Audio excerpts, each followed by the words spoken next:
Allez, Combini. Là, quand on démarre, ne jamais picoler. C'est un peu dur de commencer par Combini.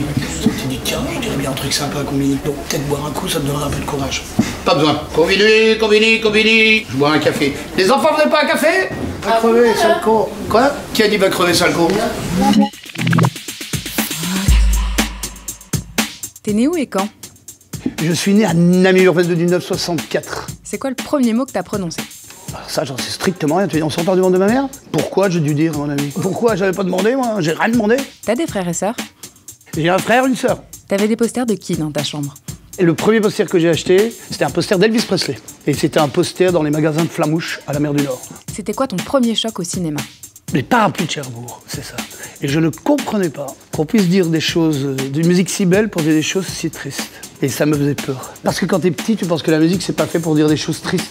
C'était qui ton musicien préféré? Ah, ça dépend, parce que ça, la musique, c'était très, très, très présent dans ma vie.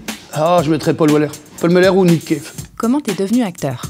Par le dessin. J'étais à l'école avec un type qui s'appelait Rémi Belvaux, qui nous a quittés. Lui dessinait, on était dans la même école en humanité, ce qu'on appelle chez nous en humanité, l'académie, comme vous vous appelez chez vous, fallait les beaux-arts, quoi. Et on a décidé d'écrire des scénarios ensemble. Et lui est entré dans une école de cinéma. On s'entendait bien sur les scénarios, sur les blagues idiotes. On a fait notre premier court-métrage ensemble, comme ça. Voilà, comme ça. Et ensuite, on a fait C'est arrivé, parce qu'il a dit c'est trop bête de faire des courts-métrages, on ne gagne pas d'argent avec. T'étais stressé devant la caméra?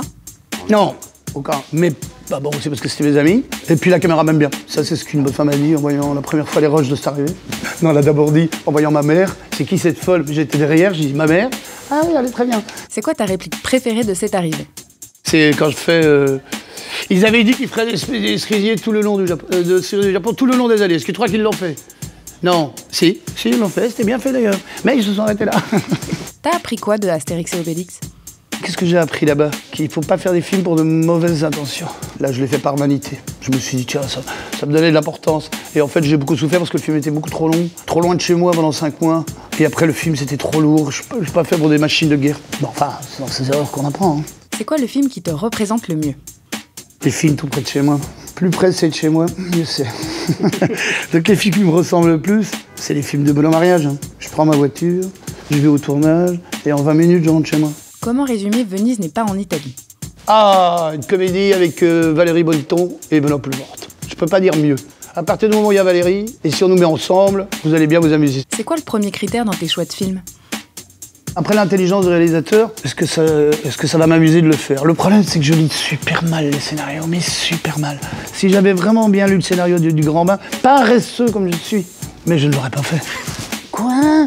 3 mois à m'entraîner dans une piscine? Mais t'es malade! C'est quoi le livre qui a changé ta vie? C'est Le Quatuor d'Alexandrie. Ce bouquin a changé ma vie, ouais. Parce que tu peux avoir complètement, selon aussi le point de vue de l'écrivain, une autre façon de voir les choses. Tu peux très bien avoir l'histoire racontée, comme on dit, l'histoire racontée par un vaincu et par un vainqueur. Et tu te dis, tiens, j'aimerais bien aimer vous lire des livres d'histoire racontés par les vaincus.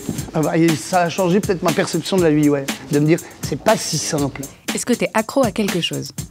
La clope. La clope, ça c'est une maladie. C'est pour ça qu'il faudrait avoir un peu pitié des gens qui fument. Nous voir plutôt comme des malades que comme des gens méchants, mauvais, qui vous imposent leur clope. C'est quoi tes prochains projets? J'en tourne encore un avec Jean-Pierre Améris. Et ensuite, je disparais. Ensuite, je fais Koh-Lanta. Je me suis dit, je suis pas persuadé d'aimer le cinéma. En revanche, j'adore jouer. Donc peut-être que maintenant, il y a tellement de supports. Qu'est-ce que tu t'en fous de passer par le cinéma? Je peux faire comme vous. Si j'ai vraiment besoin de m'exprimer, utiliser un appareil photo et me filmer si j'ai un truc à dire. Mais je pense pas que je traînerai encore beaucoup dans le cinéma. Ok.